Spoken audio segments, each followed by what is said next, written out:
All right, greetings everyone. Champ Car Racers, welcome to your virtual drivers meeting for your TireRack.com Champ Car Endurance Series event at Daytona in 2021. As usual, we'll start off with thanking our sponsors, because sponsors. Mentioned TireRack.com, the overall sponsor for Champ Car. Would also like to thank Frozen Rotors, Racing Radios, Lifeline Fire Suppression, RVA Graphics and Wraps, Bell Racing, the official helmet of Champ Car, and UUC Motorworks. Our event sponsor this time is RVA Graphics and Wraps. You'll remember those guys. They've been with us for a long time, so appreciate those guys being on board with us at the event. Our Sportsmanship Award is sponsored by the Chandler School, and our class sponsors, Discovery Parts and MoneyShiftRacing.com. I'm also going to throw in there Krispy Kreme because it looks like they're going to be back on board with us as a class sponsor. We've been talking to them again, so happy to have Krispy Kreme back on board. There's a lot to unpack for this event, so if it feels like we're kind of moving through it in fits and starts and maybe bouncing around, that's because we are, but we're going to go into a little bit more detail this time than we normally do, so just kind of bear with us. If you were with us last year, 2020, and that was your first time at Daytona with us, then forget everything. If you have been at Daytona with us in the past, 2018, 2019, we're basically going back to a redo of what we did then. So hopefully you find that helpful. If you've been there with us in the past, a lot of this will kind of play out normally. So Thursday, we're back to using gate 40, which is off Williamson. We are allowing trailer drop-off in the open parking area there, just inside gate 40. You can drop your trailer, you can drop your rig, but you cannot stay in your equipment overnight. So you can drop your rig there, park it Thursday night. Gates will be open 9 a.m. to 8 p.m. At least that's what we have now. Remember, all these times may shift a little bit. Hopefully they'll shift for the better. But as we get closer to the event, just remember that these times may shift a little bit. So trailer drop off on Thursday. Then you'll be allowed back in on Friday to queue up to enter the track.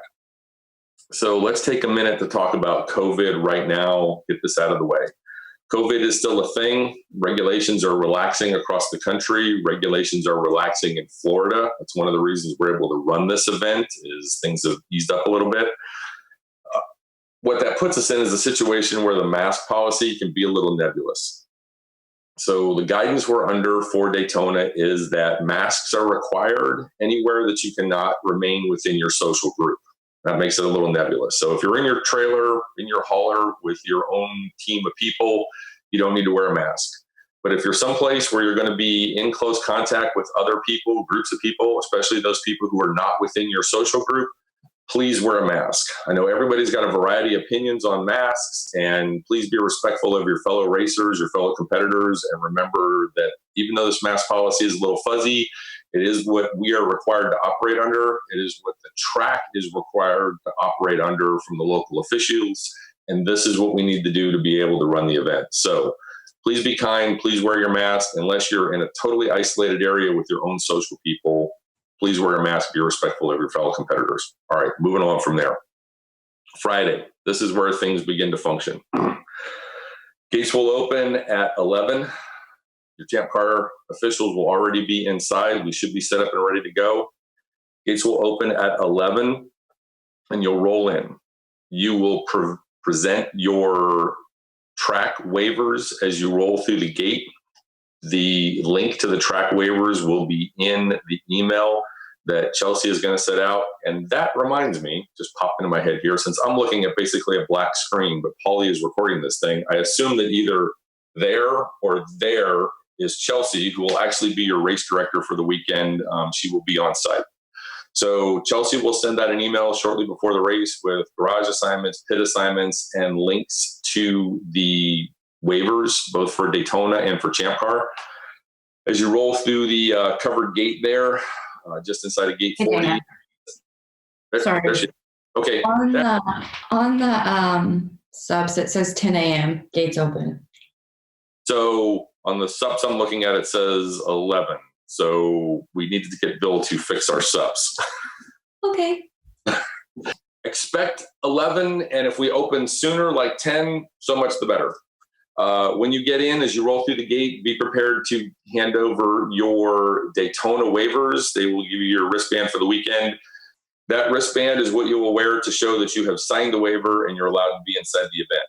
That will be different from the driver and crew wristbands that you will get from Champ Car later. So at a minimum, you're going to be wearing 2 wristbands through the weekend. You get in as normal if you've been there before.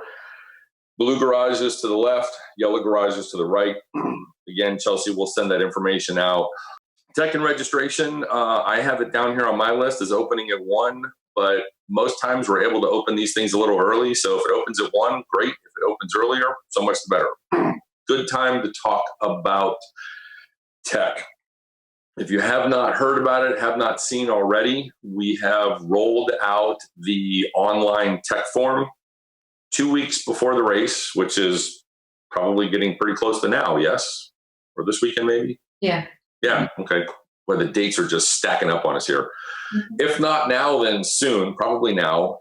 Team captains, you will see on your main login page. Yeah, Chelsea's looking at the calendar right now. We both have to check. All right, team captains, you will see a tab on your main login page that says submit a tech form. If you've already done this and you've already been to 2021 tech, then you're all good. If you haven't, click that button, fill out the tech form electronically in the same way that you would fill out the paper form, fill in all the blanks and save it, and it will save in the system for your car. When you get to the track, unload your car, bring it through tech inspection. The tech inspectors will check your safety equipment only. They will click the button for your annual tech and put a sticker on your car, and you'll be done and move through. Every race we have tried this at so far, it has dramatically sped up the tech process. So I know in the past at Daytona, we've had some really long tech lines. We've had really, really good success with it. So do yourself a favor, fill this thing out. If you do not get it filled out while you're in the tech line, you can literally do it right then. You can grab your tablet and fill your tech form out yourself. But if you roll into tech without that thing completed, they're going to hand you an iPad or ask you to pull your own out and fill it out yourself, and they're going to go on to the next car. So do yourself a favor, log in now, fill your tech form out. It'll dramatically speed things up for us.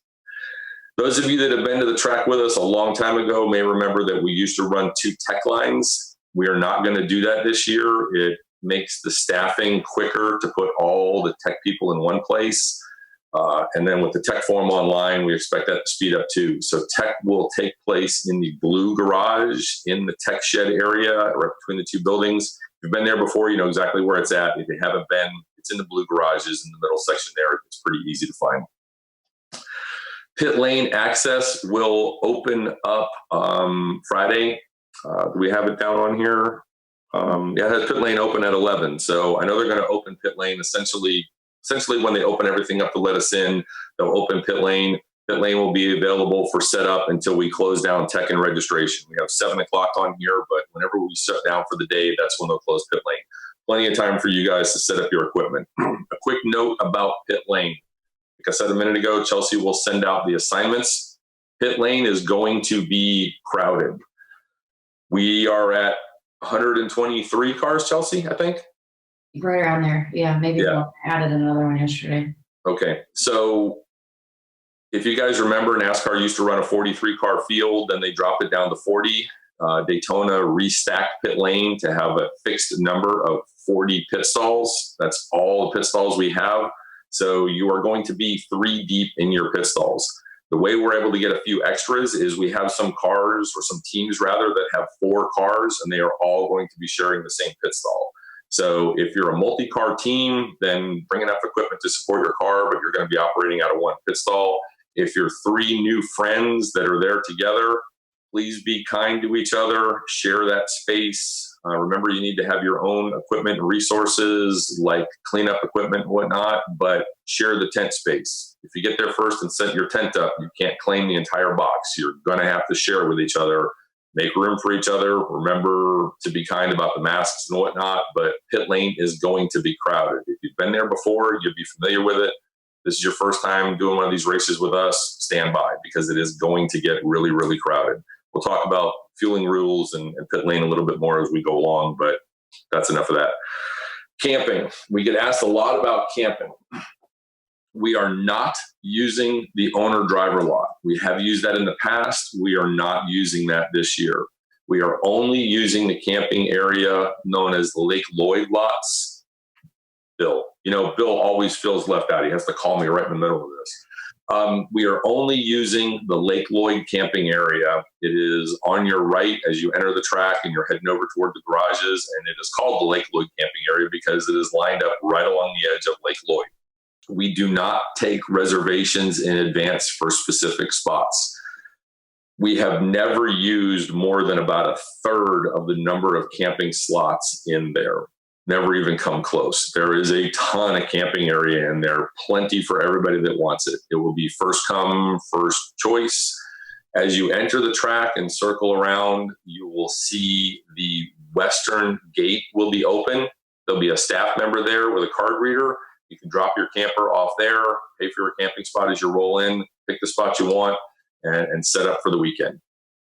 That will be the only gate that you can get your camper in and out of. The western gate down closer to the center section where the building is, you can get through the man gate there and carry equipment, get back and forth on a bicycle, maybe a golf cart, but you won't be able to get your camper in and out of that gate. Access to the camping area for campers and vehicles will only be at the western gate where the staff member is. So that's it for camping. We get asked that a lot. That's the bottom line for camping. No need to reserve. There's tons of room. And I think that clears up my Friday stuff. Chelsea, anything else for Friday that you can think of? Camping $75. I don't know Yes. if you want to put that in there. Okay. Do you have garages left for rent? Yes. Okay, so guys, do yourself a favor, rent a garage. It makes things a lot smoother and a lot easier. Obviously, if you are in the blue garages, you got it. If you're in the yellow garages, that's where you'll be.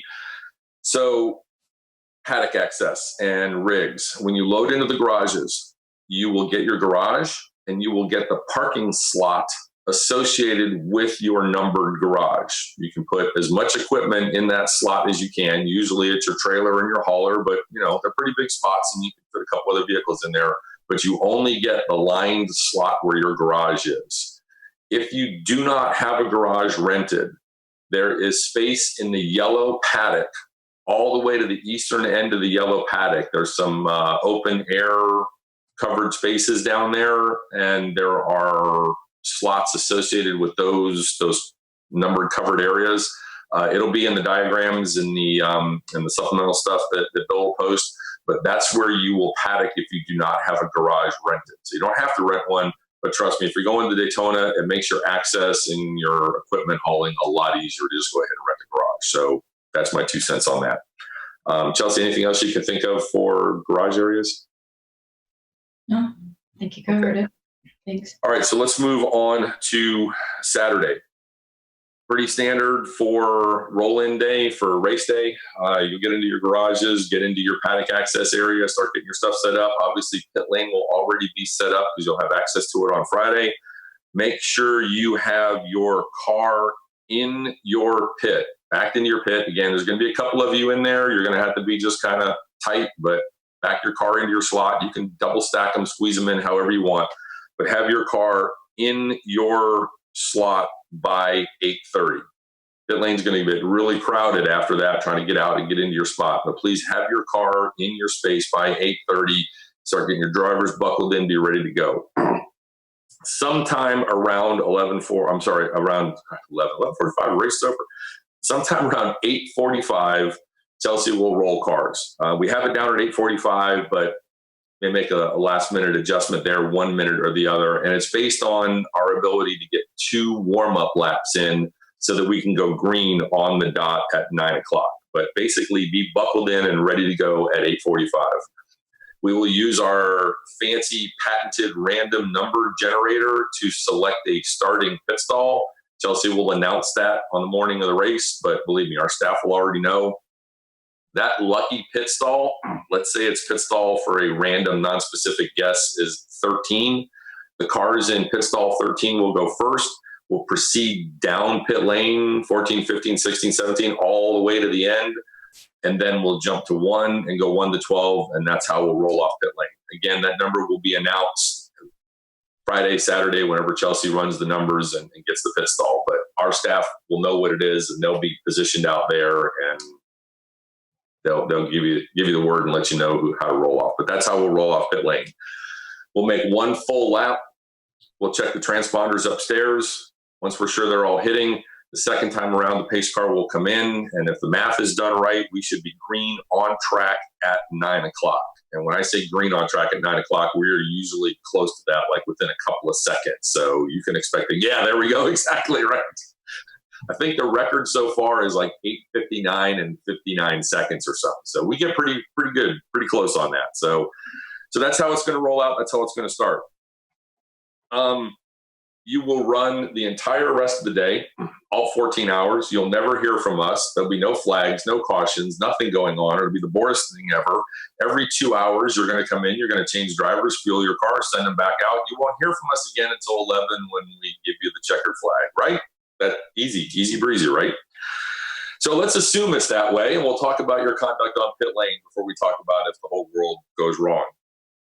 Maximum driving time per driver is 2 hours. That's measured from the time you leave pit lane to the time you come back into pit lane, pit out, pit in.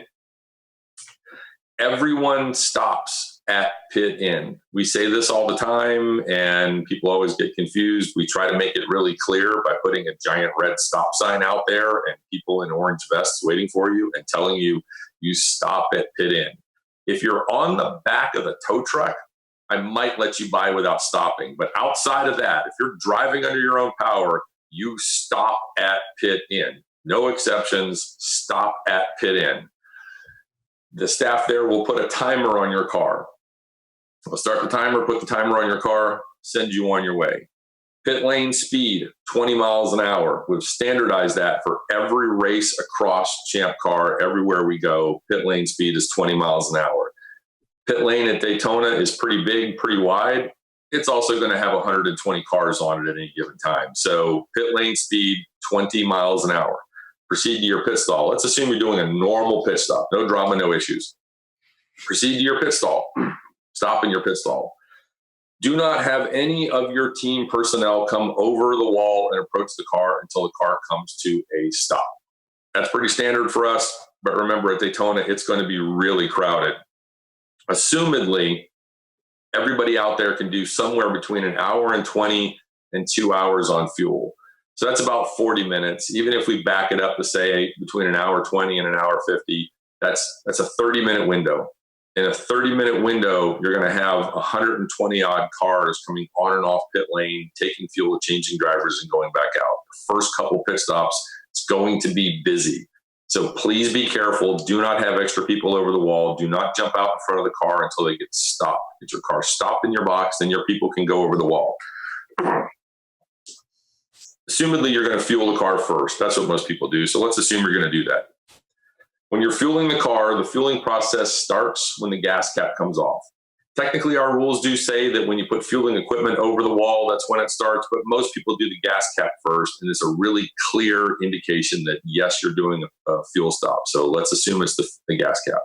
Gas cap comes off to the moment that the gas cap goes back on, and all the safety equipment goes back over the wall. Big thing we're concerned about is half-empty fuel jugs and the drip pan, right? Get the Bernie bits back over the wall. Between those two moments, between the moment the gas cap comes off and the moment the gas cap goes back on and the stuff goes back over the wall, you are considered to be in the fueling process.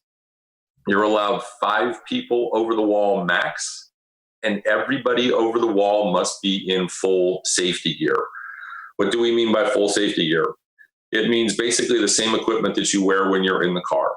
Socks, suit, gloves, balaclava if you have facial hair, full face helmet, visor down. The only exception to the driver gear is your shoes. We will allow you to wear closed-toed, lace-up shoes, boots, whatever, but it's got to be closed-toed, lace-up shoes. We understand your driving shoes are kind of expensive and they get tore up walking around on pit lane, so we don't make you wear driving shoes. But other than that, you got to be in full equipment. The number one, hands down by a factor of 10 issue at every single race that we go to in Champ Car is visors up during the fueling process. So if you see one of my people walk over to you and give you one of these numbers, it just means to put your visor down, slap your visor back down, keep going. The number two thing we see is gloves. People don't put their gloves on because they're trying to manipulate equipment. Please put your gloves on, right? This is why we allow the extra person over the wall. So let's talk about those 5 people. First, arguably the most important, is the person with the fire extinguisher. A 10-pound dry chemical ABC fire extinguisher with the pin pulled, properly held in position, and ready to spray down the person with the fuel jugs or anybody else if a fire breaks out. Make sure it's charged, make sure the pin is pulled, and make sure the person with it knows how to use it. How far should they be from the car? Our rules say 10 feet, really about 3 adult steps. The big thing is I don't want the person with the fire extinguisher right on top of everybody else. So if a fire starts, they're in the middle of it. We want the person with the fire extinguisher far enough back so they can take good corrective action to stop the fire. Okay, so far enough away so that they can fight the fire. And the person with the fire extinguisher does not do anything else in the pit stop other than handle the fire extinguisher. We see this all the time. They want to get in and help with the gas cap, pull jugs around, move the drip pan. Person with the fire bottle does nothing but hold the fire bottle. Does it seem like I'm focusing on this one person a lot? Well, I am. Okay, so make sure the fire extinguisher person knows what they're doing, and that's all they do. Second person is the person handling the fuel jugs. 1 5-gallon fuel jug over the wall at a time, and 1 person handling fuel jugs. That's that person's only job. Make sure they have the drip pan under the fueling port, wherever you put the fuel in, 3-inch hard-sided pan to collect up any spills. You're allowed the driver in and the driver out, and 1 person to assist the drivers getting in and out of the car. This is why the driver getting in needs to have their gloves on, because they should not be manipulating the equipment by themselves by feel. They have somebody to help them. That person can be wearing gloves and they can see what they're doing. Remember, everybody over the wall in full gear, visors down, gloves on, and 5 people total. Fire extinguisher person, 1 person handling the fuel jugs, the driver in, the driver out, and 1 driver aid. The only thing you can do during the fueling process is change your driver and fuel the car. That's it. No camera batteries, no cell phone hookups, no cool suits, no checking the oil, no changing tires, no repainting the car, nothing. Change drivers and fuel the car. Once the gas cap goes back on, then you can move to doing whatever else you need to on the car. Service the car, check the oil, check tires, whatever you need to do. You can do a lot of things in 5 minutes. But if you need more time than that, that's fine. You can have up to 30 minutes to work on your car on pit lane. But if it's going to be over 30 minutes, we ask you to take the car back to the garage and service it back there, which leads to a kind of a good segue point. Our staff, their purpose there is to help you get through the race safely. They are not looking for reasons to ding you guys or find violations. So if you're coming up on 30 minutes, and you're going to be 31 minutes because you just need to bolt the tire back on the car, that's fine. Nobody's going to penalize you right at 30 minutes. But if you're getting to 20, 25 minutes and that engine change is taking a long time, we're going to ask you to please go back behind the wall and give the other people in the pit lane a little bit of space to work. So just be mindful of that 30-minute max for servicing the car. But let's assume you don't need all that. You open the hood, you check the oil, do the tires, do whatever you need to do, get your driver buckled back in, send them out, send them down to pit out, where you will stop. There's another stop sign, another staff member, everybody waiting for you there.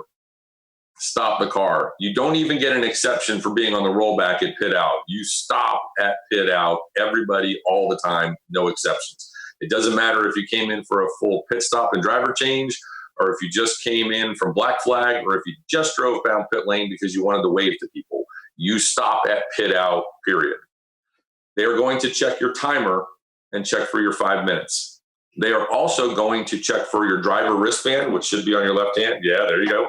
So be prepared to show your driver band. They will check your driver band every single time. If you just pitted and just came out and then just came into black flag and then just came into black flag again, Jackie will check your wristband every single time. I promise you. She's also going to check your gear check sticker on the left side of your helmet, and she will check it every single time. I know you think she knows you personally and she should know that your stuff is checked, but she doesn't. I promise you, she will look for that band every time. She will do a courtesy check of your safety equipment, window net, belts, that kind of stuff. Here's my giant liability statement.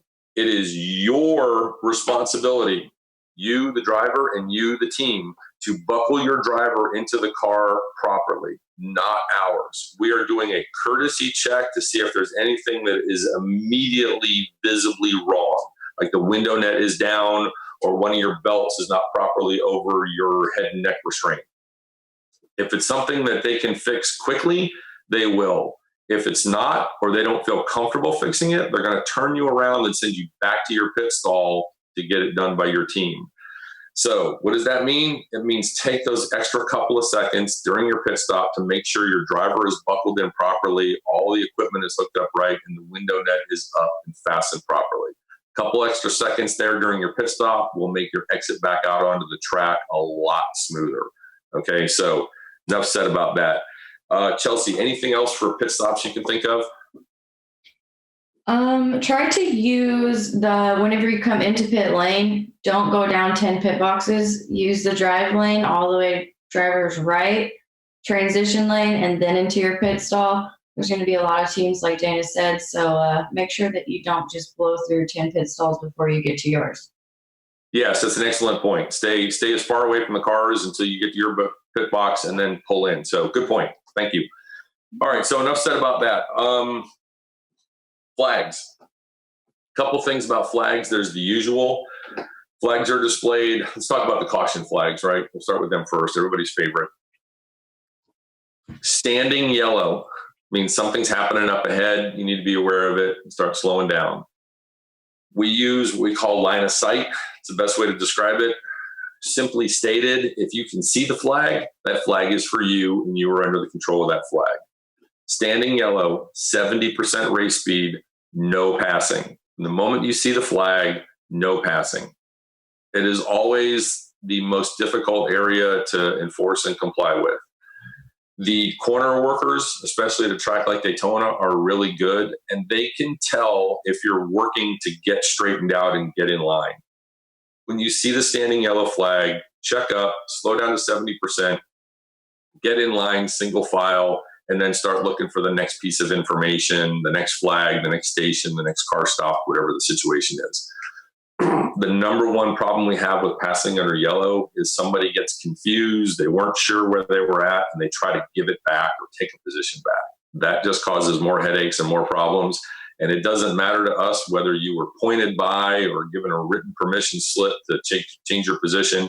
It's still passing under yellow, and we don't allow it. The corner workers can tell if you're trying to get straightened out. So don't worry too much about, oh my God, was I ahead of this guy, behind this guy? Where was that pass? Just slow up, get in line, right? The next thing you should probably see, if it's a disabled car or some other kind of problem, would be a waving yellow. The waving yellow means it's real. Whatever it is next. It's around the next corner. It's right in front of you. It's coming right up. So if you see a waving yellow, you need to be slowing up to 50% race speed. Waving yellow, 50% race speed, still no passing. There is no time that you can be passing under a yellow flag. Period, hard stop, no second page. See the waving yellow, look for whatever the incident is, right? It's a disabled car, it's a crash, it's something. There's something out there that we want you guys to slow down, excuse me, get in line, do not pass. Once you see the incident, and you're past it and clear, and you can see the next flag station and see that there is no flag at the next flag station. Remember in Champ Car, no flag is green flag. You can see the next flag station and see that it's clear, then you can go back to racing. There are some other series, some other organizations that I've heard of that allow people to begin the pass, start the pass, stage the pass, get alongside, phrase it however you want. We are not one of those organizations. I want you guys nose to tail, line of stern, no doubling up, no side by side, no nothing. I want you to go through the incident area, especially when there's workers out, boots on the track. Stay as far away from them, opposite side of the track, pass them safely, It doesn't hurt if you make some eye contact with them and give a little wave so they know you've seen them and acknowledge that you know they're there. You get past that incident, see the next flag station, then you can go back to green flag racing. The biggest thing at Daytona, if you've raced at Daytona before, you know this, you've seen it. It's a problem. I know it is, and I'm not quite sure what we can do about it. But when you leave the infield, I think it's turn 6, and you pop back up onto the NASCAR track in NASCAR 2, that is the last flag station between you and the bus stop. Every year, we have an incident in the bus stop, and we'll be waving yellow there at 6. And you'll pop up onto the track, and you'll get going up on the banking in NASCAR 1 and 2, and you'll look around, and you'll see, I don't see anything. And then all of a sudden, somebody's hammer down, and you're heading around the track, and you're 3 wide coming into the bus stop, and I got 2 cars turned around and rescue workers out with boots on the ground trying to pick it up. All right. And we get it every year. Oh, I didn't see anything. If you see that waving yellow, in fact, last year I actually made up a great big sign that said bus stop, and somebody lost it. I never got the sign back, but that's what we were trying to do to show that the incident was actually in the bus stop. So if they find that sign again, terrific. But if you see that waving yellow as you exit the infield and you pop up into NASCAR 1 and 2, you need to be looking for the incident. That incident, those disabled cars could be all the way around in the bus stop. That's where you see the flag. Look for the incident. When you're past the incident, then you can go racing again. Happens every year. It's just a function of the layout of the track. So I'm really harping on that one and beating up on that one because every year it's a problem. We'll have the waving yellow there at that flag stand. And as soon as you guys get up in the NASCAR 1 and 2, you're 3 wide and, the V8s are roaring around the 4 cylinders. And, let me tell you, the track officials are not amused, especially the safety guys. When they look up, they're in the middle of trying to hook up a vehicle and get it on the rollback, and coming into the bus stop, they see 3 cars, 3 wide at full throttle coming down into the braking area. They are not amused. So enough said about that. Chelsea, anything else you can think of for caution flags? No. Oh, sorry. Double yellow. Double yellow means full course caution. We put the double yellow out, we're going full course caution. If you're the leader, congratulations. I'm happy for you. If you're the leader and you see the double yellow, look for the pace car. Please do not race my pace car coming off pit lane. Look for the pace car, fall in behind the pace car. If you're not the leader, under a full course yellow, remember this is different from the code 35 places. If double yellow is out, catch up to the field. The whole purpose for putting the pace car out is to bunch the field up in one group so the rescue workers, the safety workers, have a clear piece of racetrack to fix whatever the incident is. So under a double yellow flag, and I don't know any other better way to say this, you should see something out of your windshield. You should either see the car in front of you or the pace car. But if you're seeing empty racetrack and double yellows, you need to catch up to the field. Catch up to them. If we have to, we'll slow the pace car down to a crawl and back the field up to you. But one way or another, we're going to bunch the field up, okay? So catch up to the pace car. Every race this happens, and every race somebody comes to us going, you need to do something about this. And I don't know what else to do, but they keep saying, catch up to the pace car. And I know there's several of you out there now, and I'm really segueing here, but I know at least a couple of you are going, well, why don't you black flag them? We can't. Most tracks will not allow us to work a black flag while we're under caution. Remember, the reason we're under caution is because something happened. Something bad happened, even if it's just a broken down car. We got people out on the racetrack, a disabled car, caution's out. We cannot work a black flag under a caution. So yes, I can black flag them later and talk to them, but that doesn't do anything for the track position that you lost. And I'm sorry about that, but we're trying to get the information out as best we can. Catch up to the pace car. Okay. Anything else about yellows, Chelsea? Sounds good. No. Okay. Black flag. Display black flag usually at that turn 6 area there as you pop up into the NASCAR 1 and 2, because it's one of the slowest areas of the track and you can see pretty well. We try to use the meatballs and the black flags, but the bottom line is if you see a black flag for you, we want you to come to pit lane. It could be there's something wrong with your car, it could be there's contact, could be incident, doesn't matter what the situation is. If you see the black flag displayed there, please report to pit in. Remember, stop at pit in, Jimmy will be there, or whoever is manning black flag at the time. They'll tell you what the situation is, tell you why they brought you in, whether you got to get fixed or whatever it is. Report to the black flag station. They give you more information there and send you on your way. White flags means there's a slow moving vehicle. White flag with a cross is service vehicles. I'm pretty sure Daytona has both. Not all tracks do. But the bottom line is, whether it's a service vehicle or a disabled vehicle moving slow, white flag means there's a slow car out on the track and it's up ahead of you. It's usually displayed with a caution also, but not always. So, but if you see the white flag, be looking for the slow moving car. Red flags. I hate this flag. It's a necessary evil, but it usually causes us a lot of heartache. I commit 2 promises to you with the red flag. We will not use a red flag unless we really, really mean it. And I will not use a red flag lightly. It's a pretty serious choice to put a red flag out. But the bottom line with a red flag is something really bad has happened. One of your competitors is upside down. One of your competitors is out of the car. Something's on fire. Something bad's happened to one of your competitors. And let's face it, we're a member-owned club. We should all be friends here. And the extension to that is something bad has happened to one of your friends. I need you to come to a stop smoothly, quickly on the track. The problem with the red flag is I think most people feel they have to stop by the flag. It doesn't mean that. It means I need you to come to a smooth, safe stop. When you see that flag, come to a smooth stop. Please don't cause another problem by slamming on your brakes and getting rear-ended. When you see the red flag, if you see the red flag, hopefully you won't, I want you to think in terms of you're late for work and there's brake lights ahead of you on the interstate and you're like, crap, I'm going to be late for work. Okay, slow down, stop, pull to one side of the track or the other. Remember, the problem is I got an incident on the track and I need to move safety vehicles, and I need to move safety vehicles like right now. So I need you to pull to one side of the track or the other so the safety vehicles can get through. I don't care what side of the racetrack you stop on, but if everybody in the line you're with is going to the left, then go to the left with them. Stop on the track. It's not too hot during that time of year, but usually we can clear a red flag in just a couple of minutes. And we will decide quickly if we're going to go back under double yellow and get the field moving again, or if we're going to black flag the whole event. But one way or the other, we will communicate with you and we'll get the field moving. Shouldn't take more than just a couple of minutes to decide whether we're going to do, which we're going to do. But either way, we won't leave you in those cars too very long, sitting in the sun. But remember, there's a really bad incident and we just need to clear it and solve it. So just give us a couple minutes to get it sorted out. Chelsea, anything else you can think of for red flag? Sounds good. A real specific thing for Daytona, if you've raced there before, you may be aware of this. You may have suffered from this. If you haven't, I encourage you to take a look at the track configuration. The infield area between turn 1 and turn 6, where you pop back out into the NASCAR area.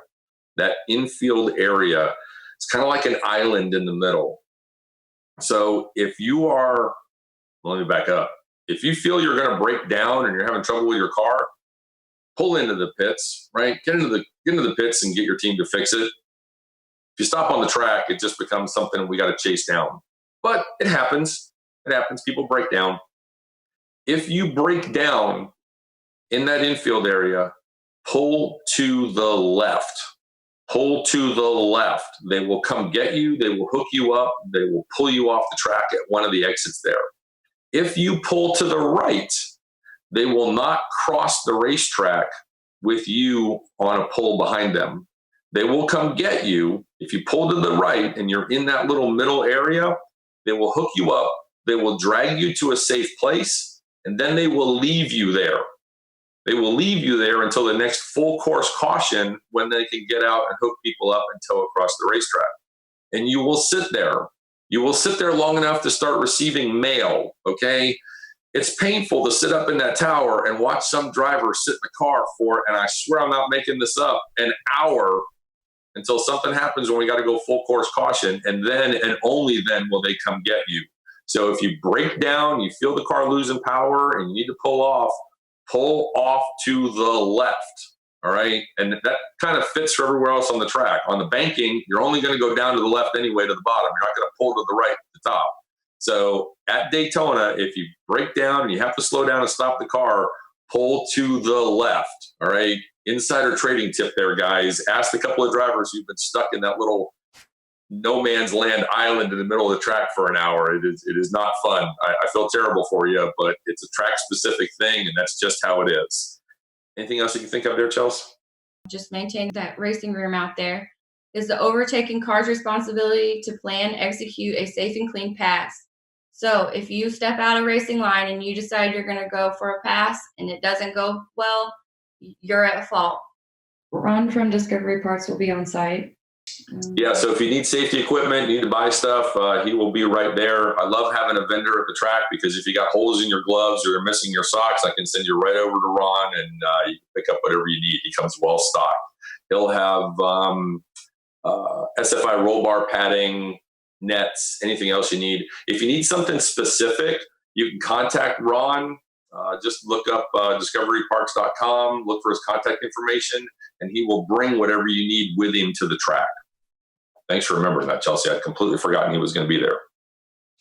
Again, Champ Car is standardizing pit lane speed at every race we go to. It's going to be 20 miles an hour. And frankly, in the last couple of years, I would write subs for my own events. And 6 months later, we'd get to the event, I'd forget what I set the speed limit at. So it's just easier to make it 20 miles an hour for everybody, everywhere we go. There's no question. So yes, 20 miles an hour.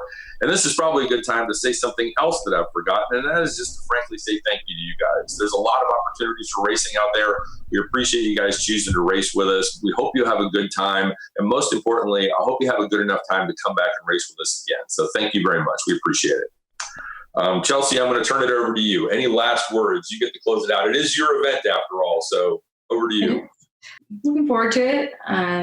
It'll be my first time directing a race at Daytona. I've been there a handful of times, just kind of on my own for the past several years, but I'm looking forward to it. It's quite a bucket list track for me, so I'm excited. If you have any questions, reach out to me at chelsea.vickery@champcar.org.